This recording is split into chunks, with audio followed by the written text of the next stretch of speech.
The Mayo Experience. Mayo Experience. Mayo Experience. Mayo Experience.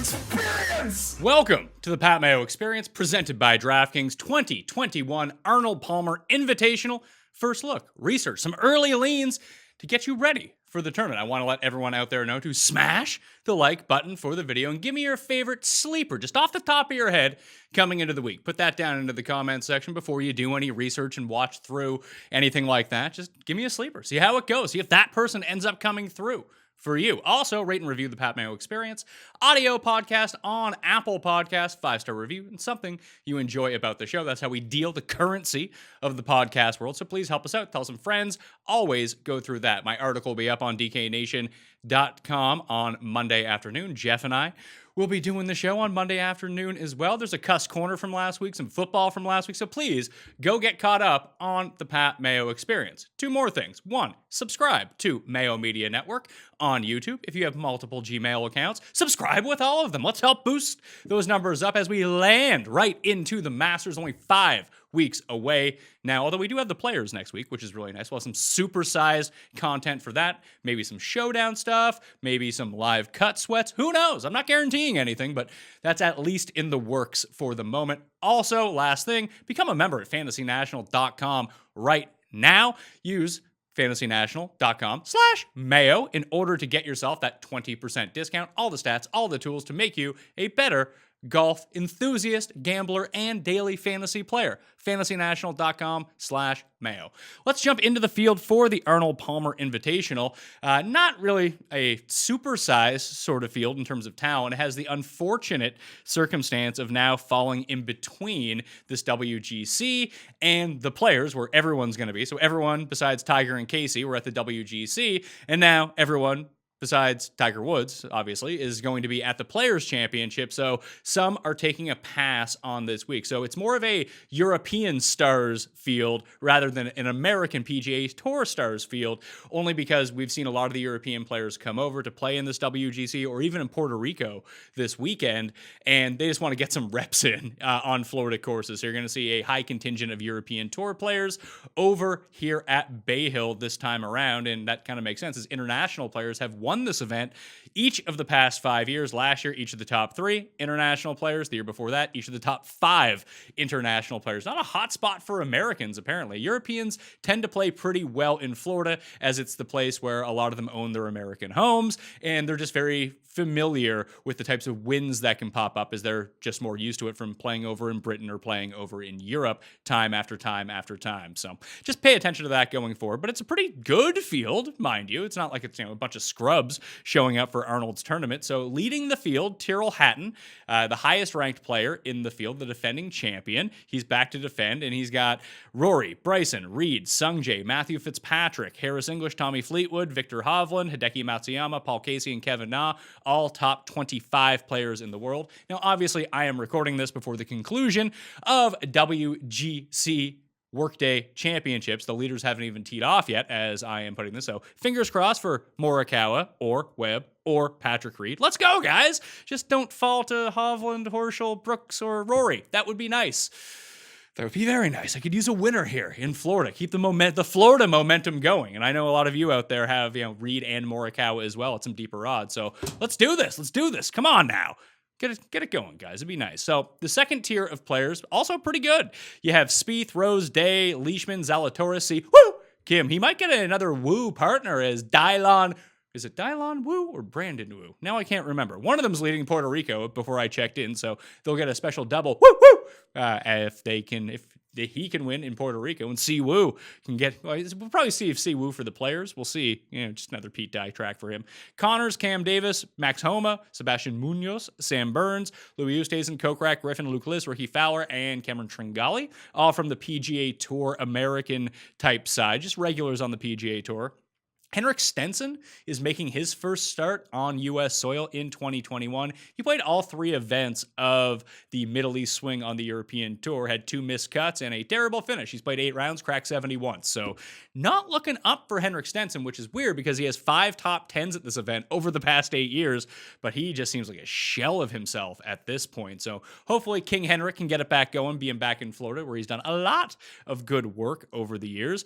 Molinari is probably going to be ranked down in stats models, especially if you look long term, but he's won here 2 years ago after a scorching 64 on Sunday. He and Rory both posted 64s to win each of the 2 of the past 3 years before last year's like wind monstrosity when only Matthew Fitzpatrick shot below 70. He was the only player to crack 70 on the weekend in both rounds. So it tells you how tough it was out there. In fact, Tyrrell Hatton, I think he shot 74-73 in rounds 3 and 4. He became the first winner to shoot consecutive rounds over par and still win an event on the weekend since Jeff Ogilvy at the 2006 U.S. Open, which is just kind of insane to think about. That's how tough it was playing last year. The early wind forecast looks like it's going to be a bit gusty, but not as bad as it was a year ago. I highly recommend that you probably don't place your bets or make any DraftKings lineups until you get a firm grasp on the wind. Now, if it's on the weekend, there's nothing really you can do about that. But if wind does crop up on Thursday or Friday, selectively putting in your tee times and stacking players. We've seen wind impact this course so much. Now, it generally sustained itself throughout the entire day, so there was no real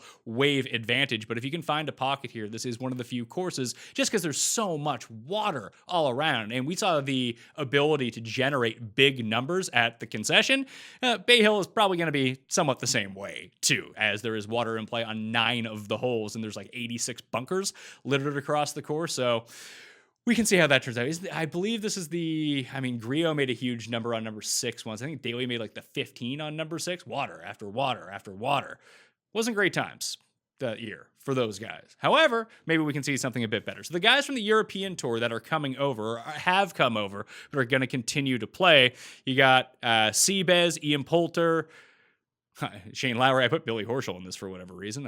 Obviously, he should be in the paragraph above. Matt Wallace, Bobby Mack, Bern Wiesberger, and Victor Perez are all top-end European players that will be playing in the Arnold Palmer Invitational. Matthias Schmidt, the German amateur, is playing in this event. He hasn't played a pro event since 2019. He played 3 of them that year, missed the cut in all of them, so I wouldn't worry too much about him. Stricker and Harrington and Kamaru Johnson are all in on sponsors exemptions. Then you got like Gamos, Goidos, and Tim Herron is like the old guy winner exception. The field itself is 123 players, but if Gamez, Goidos, or Herron withdraw, they will not be replaced in the field because they're under the former winner exemption.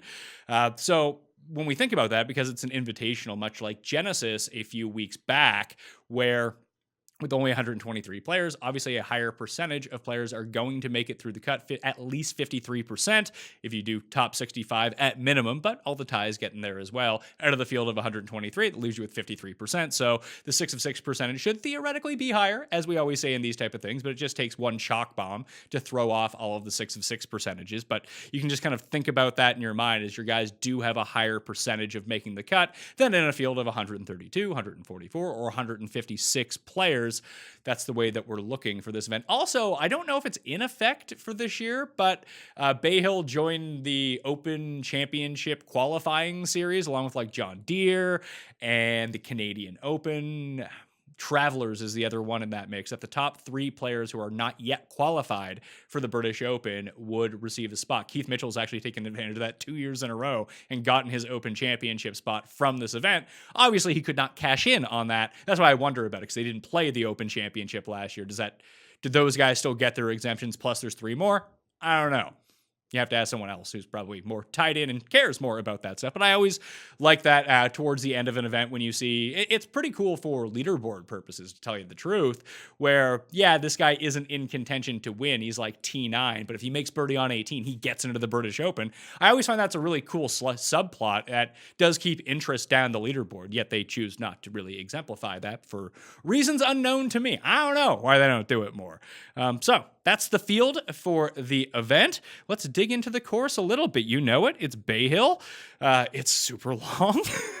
What is it? 7,419 yards. So not quite as long as this week's event. It's a par 72 on Bermuda grass. The key stats I'm looking for this event: strokes gained approach, a proximity from over 200 yards, opportunities gained, and par threes gained 200 to 225 yards. On paper, it actually seems a lot like the concession from a week ago. Just big numbers to be made all over the place, especially if your accuracy is down. The big difference between, I haven't looked into the total numbers from the concession at WGC this week, but the fairways are super large at Bay Hill, and 66% of the field hits the fairway in time. So you really need to yank it off course, or you put your approach shots into the water. That's generally where it goes. And number 6, where you might just drive it into the water. We saw that a few times with people trying to cut corners at the concession, where it didn't really work out all that well. Cam Smith in round 3 really comes to mind. I think he dunked 5 into the water, and 4 of them were off the tee. Not great, Cam. Thanks for showing up. Let's jump over to fantasynational.com. Once again, fantasynational.com/Mayo to get yourself that 20% discount. You can check that out in the description as well. So for stats overall, I will just load in the custom stat model for the Arnold Palmer Invitational. The only field note that I have so far is that Nate Lashley has withdrawn from this event, so he will no longer be playing. Can't take my money no more. So from last year and the past few years, I've been adapting this as it goes along.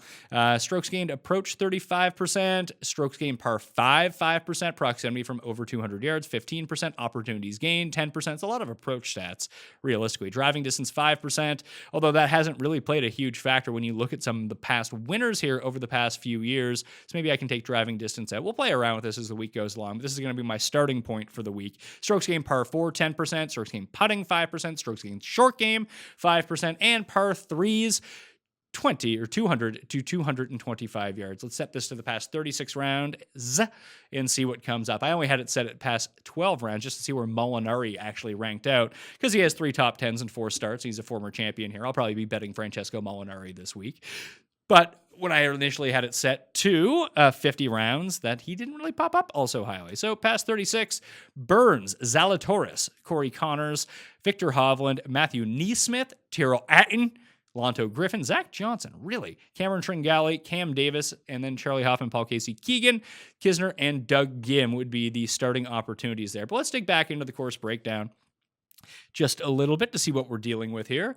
The first 2 holes of the course, coupled with, so you have a really bad stretch here from 17, 18, 1, and 2 with 4 of the 5 hardest holes on the course. I love number 18 at this course. It's one of my favorite on tour. It's just a terrific closing holes. I got to watch Kevin Kisner gag it to Mark Leishman. That was one of my most devastating losses ever in terms of gambling. But it doesn't seem like there's a huge advantage here in terms of wraparound. You go 9, 10, 11, but then you still have 10, 11, 12 now. So I wouldn't think about the showdown T-splits being all that big of an advantage here. Strokes gained approach more than anything this week. And if we dial it up to top 5, but your putting goes up a little bit more, but still strokes gained approach, more than double the impact that strokes gained off the tee has had at this course historically, and then almost triple than strokes gained around the green. Got to dominate the par 5s, tread some water on the par 3s, and just score your regular on the par 4s. If we look at the whole composition, it's nothing super crazy. You have the really long par 4s, all 4 measure over 200 yards and fall in that 200 to 225 range. That's why we weighted that so prominently inside of the stat model. You have a short par 4, you have 2 short par 4s. Those aren't eagle holes, are they? I don't recall that being the case. No, they're not. The only real eagle hole is number 16. You can make it at number 6, but 1.3%. You have almost a 5% eagle rate on number 16. So you're going to see a lot of either layups around the green work, or just the classic, hey, there are forced layups in the circumstance. Just leave it 100 yards out and work in. Maybe that's something you could play around with in your modeling to add in that wedge range, maybe 100 to 125, and look at some of the shorter proximity ranges as well. But I think that opportunities gained actually doubles in that for me a little bit. What else do we have here? So it's an even distribution between the 400 to 450, 400 to 500. There's none above 500, so there's 4 each of those. The cut line the past few years, +4, +2, +2, +4. If it's not super duper windy, +2 seems like it will be pretty good. Greens and regulation percentage, pretty low compared to your standard, so 66% average tour event, only 61% at Bay Hill. Driving accuracy, 66%, but driving accuracy, 62% in your regular tour event. Average scrambling for each of the courses, average 3 putting, but the average driving distance is down because of the forced layups that you're going to see all across Bay Hill. So just something to keep in mind as we're going through this. Tournament history at this course, I think it's important to look back at each of the past 2 years. We'll just look at overall past 5 years. Gamez, Lahiri. It's funny that every sucks so much at this course after going back-to-back. Siwoo and Tim Harrod, along with Ryan Armour, Poston, Hubba Hubbard, Russell Knox, all in the big minus over the past 5 years in terms of strokes gained. That's only one from Mark Hubbard. There are 2 events from Mark Hubbard. The biggest gainers, Rory, Leishman, Molinari, Bryson, and Matthew Fitzpatrick. After that, it's Tyrrell Hatton. Let's just see if there's any winner trends. Hatton had played this event 3 times before, had made the cut each of the past few years, and was T29, T69, T4 in the 3 years previous. That's good to know.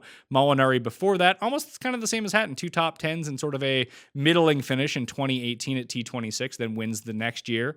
Before that, Rory followed it up with a T4 in 2017, T27 in 2016 when he staged that Sunday comeback against Bryson. And Tiger was in the mix that year. I remember he went out of bounds. I think it was on number 16, and that was the end of old Tiger. 2017, Leishman made the cut the year before that. And then Jason Day was a previous winner. Let's see how he had done in the years before that, considering that was in basically the middle of the great run for, he was T17 the year previous. So a lot of cut makers the year before. It's been a while. Just even dating back the past 5 years from the players. And with Jason Day is withdrawn from this event the past 2 years, great. He's going to win and no one's going to use him. That's just how it goes with Jason Day. So if we look back from last year's of the guys in the range that generally end up winning, let's see. Fowler, T18, Willett, Seabez. Maybe last year is not a good barometer of this because it played so incredibly difficult. But Matt Wallace was in that range. T6 for Matt Wallace before that as well. Patrick Rogers, he was the one who replaced Nate Lashley in the field. So he's made the past 2 cuts with the T7 up there as well. Big Rick. All right, maybe Rick's getting it back together. How we do? He made the cut at Genesis. I know that because I bet against him in head-to-heads. The approach, horrible. Off the tee, pretty good. Around the green, good. And a great week putting. At least he got the putting part figured out. That had been a huge problem for Ricky going through it. I wonder when was the last time he's missed the cut at the Arnold Palmer Invitational in 2014 and made it every other year dating back to 2010. So a nice run for him at this event over time. Probably won't be betting Ricky, but I'll be keeping my eye on him as he needs to make a run starting about now if he actually wants to qualify for the Masters. It's shaping up really well for Matthew Fitzpatrick, who comes in playing some good golf. Again, not sure how he finished at the WGC. Tommy didn't make the cut last year, but he had some strong finishes before that. And the approach game wasn't terrible for Tommy at WGC. A nice spot to see him in going through it. So all these guys, we go back to the 2020 Fratelli, Fowler, Kokrak has played this tournament pretty well outside of 2018. Top 20s each of the past 2 years, 3 of the past 5 years for him. Adam Long is another one who looks like he's played this course pretty well, kind of shockingly. Matt Wallace, I'm curious to see how I have no idea how he did at Puerto Rico. I assume not well, since I don't see him near the top of the leaderboard. Billy Ho's made the cut each of the past 5 years. Maybe it's just time to go with Sam Burns. I only say that because, I mean, obviously he's playing great, coming in 3rd, 39th, 22nd, and 18th. I want to take a look at Farmers for a second, though, as Farmers has just kind of had some crossover success over the years. Obviously, Jason Day has won both events along with Quail Hollow. Who is the other guy who did? Mark Leishman has won both events over the course of the past 4 years. Rory's been competitive in the Molinari, even showed up with the top 10 at this year's Farmers. I don't think Hatton's ever played the event. So it's just kind of neat to go back and take a look at who played well here. Hovland would probably be my early lean. Again, I had no idea how he's doing. I assume he's making a run on Sunday because I don't have him. So that would just make a lot of sense to me. But Hovland, his short game will always be of a detriment to him, like it was at Torrey Pines. That was one of the reasons why he couldn't close the gap with Patrick Reed. But the thing is, he's so good that it doesn't really make a difference when his ball striking is on. Now, the circumstance that he got himself into on Friday at the WGC when he made the 8 on the 9th hole, his last of the day for the quad, to really I mean, he would have been, if he just pars that hole, he's minus 14 and 1 stroke behind Morikawa going into the final round. So the ball striking is at an all-time high. The putter has looked really good, and I won't really hold that part of the short game against him because it's not like Patrick Reed wasn't seeing balls roll back to his feet on certain green complexes. So if he can just kind of get it together a little bit, I think Hovland's probably the favorite for me coming into this event with the way that he's playing. But outside of that, you have someone like Norlander and Zalatoris, who's playing some nice golf coming in right now. He was 7th at that event. So yeah, you can just kind of see, I mean, don't overlook Patrick Reed. If he kind of bombs out on Sunday at WGC, it's going to impact his odds. It wouldn't shock me to see him come in like lower odds than Jordan Spieth if he ends up coming like T9 or something like that and shoots 74 on Sunday. Now, if he has a great Sunday, then all bets are off because Patrick Reed always gets that immediate boost whenever he comes off a win. Then it takes like 2 weeks for him to fall back down the charts. Luke List, nice to see him back up there. Could be a decent event for him. Generally plays a little bit better on Bermuda. Sammy Burns had the 75 on Sunday, but it just seems like he's so close. His odds are going to be so crappy. He's probably going to be like 40-1, 35-1, but I may just bite the bullet and go with it. Him and Homa are just playing so well. I know Homa actually cashed in. He got his win. It does feel like Burns... Honda makes more sense for Burns, but that field is going to be so weak this year where I think it's only like Brooks, some of the Euros, and Berger, who are the big names in that field, that like Burns might legit be like 25-1, especially if he has a good event here or at the Players' Championship. Then it's just going to be no-go city. Kokrak, interesting to see his odds. Another Straka type situation. He had the one bad round, the 77 in round 3. It's funny because I bet Sungjae to win this week at the WGC, and when we get to my DraftKings breakdown, I kind of need him to have a good Sunday to help me stay in the money in some of these bigger events because I used a lot of them. But I would like to see his number fall off the face of the earth. Like if you're not gonna have a middling round, like if you're gonna be bad, don't shoot +3, shoot like +12, and just kill your odds coming into the week. And it wouldn't be hard to look at Leishman again, like. He can't get all 4 facets of his game on the same page, but he's getting close. He's getting close. And we just know he has top 3 finishes here, I think each in 3 of the past 6 years for him. So it's a very interesting circumstance to look at. But Torrey Pines, and let's even go back and look at Torrey Pines again from 2019. Maybe that will just show us guys that have finished well there 2 years in a row. Adam Scott had decent finishes there. He's not playing this week. The Gooch is someone that I could potentially get behind. I believe, let's see, how are you doing here, Gucci Man? Gucci Man T13 last year at API, T26 2 years before that, didn't play in 2019, has a nice run going. Patrick Reed too, made each of the past 3 cuts, 2 top 15s in that range. Gooch could be a nice down the field play. Sung Kang back-to-back top 10s, but his game feels, he just destroyed me after making the cut at Riviera with horrible rounds. Again, we're back to 2 years ago at the 2019 Farmers. Who is playing in this field? You got Day and Rory up there, 2 guys that have played really well at API historically. Billy Horschel just continues to play well. Very interested to see how he's been doing at WGC. Obviously enters T2 with Brooks behind Morikawa. So a lot of it, I don't know if it's necessarily been smoke and mirrors, but the putting has been really good for him. So Straka, another strong player. So that's 2 decent performances at the Farmers. How has he done? Lifetime.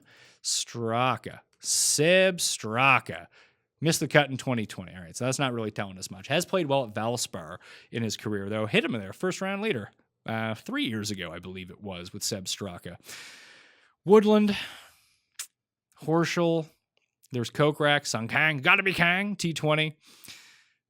So these are some of the guys you should potentially be looking at. The Gim Reaper, Johnny Willett 2 years ago, although his game is kind of in the tank at the moment. So an interesting crossover if you want to do more of a deep dive into that event. You can see Keith Mitchell, T5, T6, each of the past 2 years at API, how he got that Open Championship spot, like I mentioned, on a bad run right now. He was T14 at the Sony, good ball striking, but then was bad at Farmers, missed the cut, bad at Phoenix, missed the cut, bad at Pebble, missed the cut. Not great Keith, although get him back on Bermuda, and all of a sudden we're looking a little bit better, at least in my mind. That's how I like to go through things. So the model itself, like I mentioned, spits out Zalatoris. Let's shrink it down to the past 24 rounds, just as a hunch to see how this ends up looking.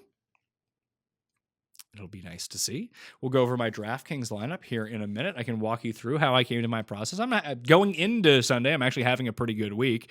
When I have 3 runners in terms of the outright market, you'd hope I'd be having at least a decent week on DraftKings. So past 24 rounds, Hatton, Zalatoris, Burns, Stringali, Lonto, Casey, Davis, Homa, Gim, Ripa, and Corey Connors. How has Connors done here over time? I want to take a look at Chris Kirk as well. Matthew Neesmith, the Knights who say Neesmith. Norlander. Wyndham Clark had a good Honda at one point. I don't know if this is really a bomb and gouge course. He's not really like... Matt Jones was someone who popped up on that Torrey Pines list. So Corey Connors back on Bermuda, not an abject...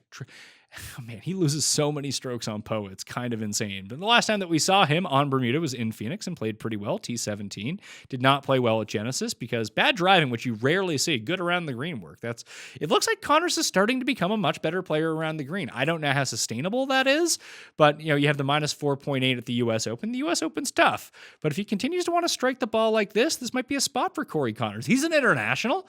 How does he played at the Arnold Palmer Invitational? He's lost. Oh, man, bad around the green work, bad putting work, but the strokes gained approach has been nice in his 2 missed cuts.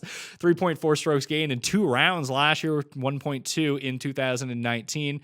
Chris Kirk comes in. He's cooled off from the Sony Amex, but he still came T16 at Pebble Beach. So let's see his Arnold Palmer. I feel like he must have the King and Bear. All right. Arnold Palmer, 2019, 2018, top 15s and top 15 in 2016. Might be a week to go back to Chris Kirk. He's seen himself play pretty well. So 3 consecutive top 20 finishes for Matthew Neesmith, all with the irons. Remember when we all jumped on him at the Amex after the Sony? Like, oh, he's going to rebound after his bad putting week. Then he blew it out. Then everyone went off of him at Farmers and Wampo. And then that backfired for everyone. Missed the cut last year at the Arnold Palmer Invitational, but comes in riding some good form. Better putter on Bermuda than he's been on Poa over time as well. So some decent shots that we can take from down the list. I'd like to find like a sleeper of any of these guys. Norlander putts better on Bermuda than anywhere else. This is now 1, 2, 3, 4, 5, 6, 7, 8 consecutive events. Weighted events, at least for him, entering with nice strokes gained approach numbers, all in the positive. Has not putted well, but again, Poa. Get him on Bermuda, putts a little bit better. Get him on Bermuda at Amex, putts a little bit better. So hopefully he can keep the driving up where it was through the first part of the season. I mean, this isn't really like a Genesis style need to shape your shots type course. Bit worried about the around the green work, but I think that the putting could rebound a little bit. Would be nice to see where he comes in. Maybe you could play a top Swede, have him over Noren and Henrik Stenson. And then you have Matt Jones. Matt Jones is playing in this? Is Matt Jones playing in the WGC? I can't even remember at this point, but he's made a cut every event this season except for Sanderson Farms. He's now on a run of like 10 in a row. He didn't have the greatest approach game except for on 18 for the 72nd hole where he made that birdie to finish inside the top 10. But the putting has been really good for him. The around the green work leaves something to be desired, but historically he's not a bad around the green player. And look, historically he's not a great approach player. I will trade great approach play for worse around the green play any day of the week. I mean, I guess when you're that bad with approach and you're losing almost, a stroke per event, you just have more opportunities around the green. You get your reps up. You're not as rusty. When you're striking the ball a lot better, you get fewer attempts from around the green. So you don't need to be as sharp. Just don't kill yourself. Let's get that driving back up. And it is worth noting that he is a very good wind player overall. So if it does get gustier conditions, maybe someone to look at in this situation. How's my guy Docker Edmond doing here? Oh yeah, I played him at Genesis. He was bad run for old Doc Redmond. Maybe get him out of the West Coast, back on the East Coast. We can see things pop back up for him. But maybe it was just a hot run for him. He's made the cut he's only played 2 of the past 3 years, made the cut both times. But he's a player that I have my eye on, but it's going to be really tough for him. Like, he had that really nice run where it was just consistent. Then you get spikes at the Wyndham and the Safeway and even Travelers. And this was against good fields coming out of the COVID break.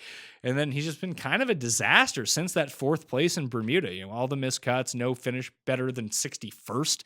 Has only made 2 of those cuts. So I will not be on Doc Redmond this week. That's Rick Gaiman's guy anyway, over anyone else. But he is someone I want to keep my eye on moving forward as we try to work through this. Time to jump over to the DraftKings style of things and see how I did on DraftKings this week. After going 0 for 5 and losing $1,000 through the first 5 events that I've done this, and putting great shame on my bank account and not a great service to any of you, although I do like to walk you through what my process was and how I came to these shitty picks. Now, 3 of them are bubbles, 2 of them were awful. So what did I decide to do this week? I was like, WGC, I don't want to play as much money because I generally don't with these no-cut events, although I've been doing pretty well on them, to tell you the truth, versus the cut events recently. So I only played the $100 single entry this week, not the $200. So, the max I can go down is minus $1,100. So let's jump over to that and just see how I've been doing in that event. There we are.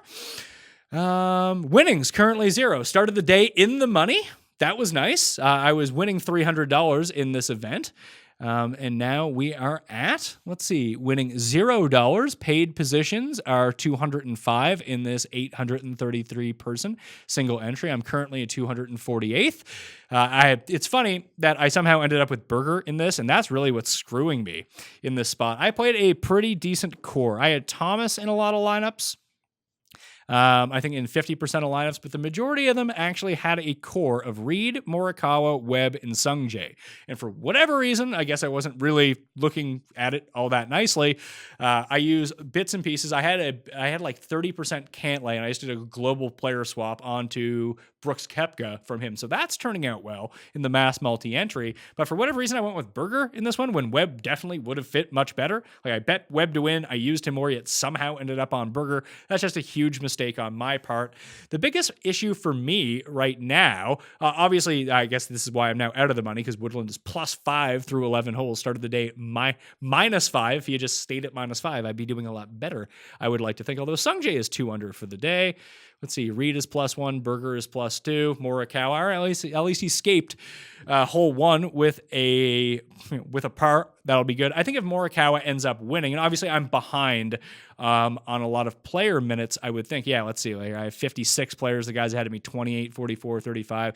So if Morikawa ends up winning, I should end up making the money in this one. If he doesn't win, I would probably need Reed to win in order to do something, unless Sungjae wants to go on a nice little birdie run here and get himself inside the top 10 as well.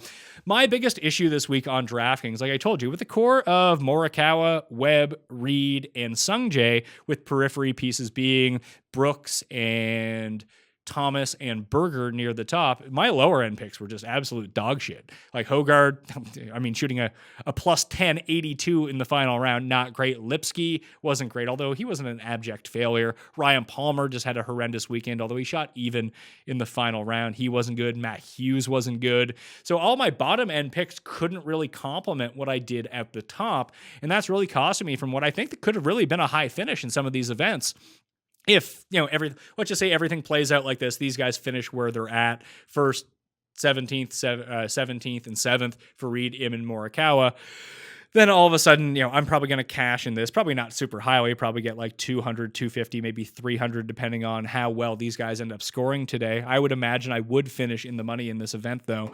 But with Hogard, Woodland, and Berger not playing well, especially for this lineup, that it's not going well. Eating the Palmer chalk turned out not to be a very good decision whatsoever. It's funny because I wanted to avoid the chalk in the 6K level, whether it be Munoz or whether it be Lonto Griffin, and I decided to eat it on Ryan Palmer. That was a very costly decision. So if I had just not used Ryan Palmer and went to Munoz instead of pivoting off and using Hogard and Matt Hughes and that type of player, then I'd be way higher in the money because my bottom end guy would be doing a lot better. That would have been a better compliment. So that was a mistake on my part, although I was very comfortable with where my core was at the top. I can't complain about that. In the $15 and the $5, the mass multi-entries, I'm up money at the moment. So we'll see how that ends up going by the end of the day. Like if somehow Rory, Hovland, or Horschel win, like I'm kind of screwed on DraftKings. If one of the other guys wins, whether it be, even if it is Brooks, I'm not, I probably wouldn't cash as much as Morikawa because I have more Morikawa.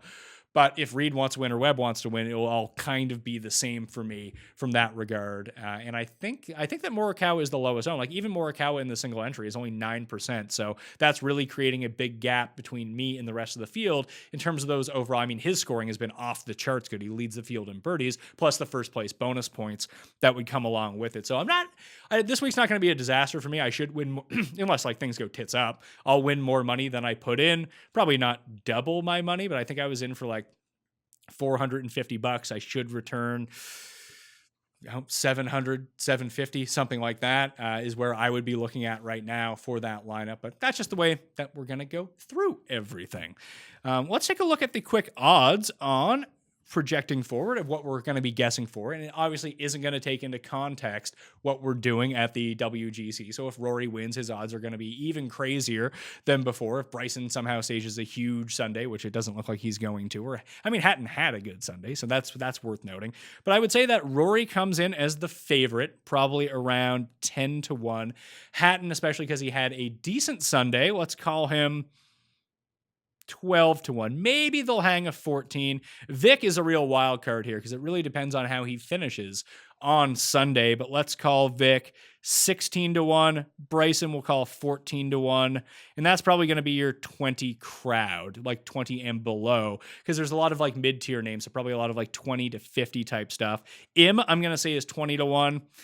Reed is a real tricky one to figure out because if he wins, obviously he's going to be like 16-1. If he doesn't, we'll call him 18, actually. We'll throw him into that upper tier. Spieth, I'm going to call 20, although that's probably undeserved, along with Sungjae. Hideki, 25. Fitz, 33.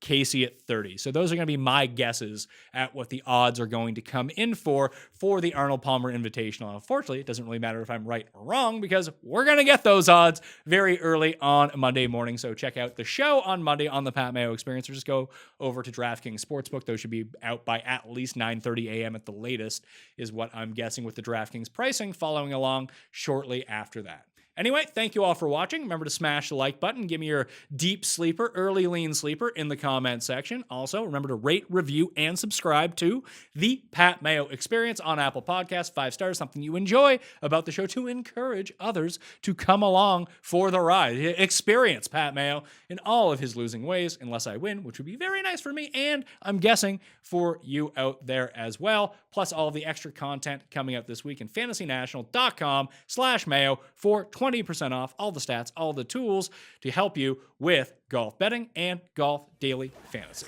Thank you all for watching. I'm Pat Mayo. I'll see you next time. Pat Mayo Experience! Experience!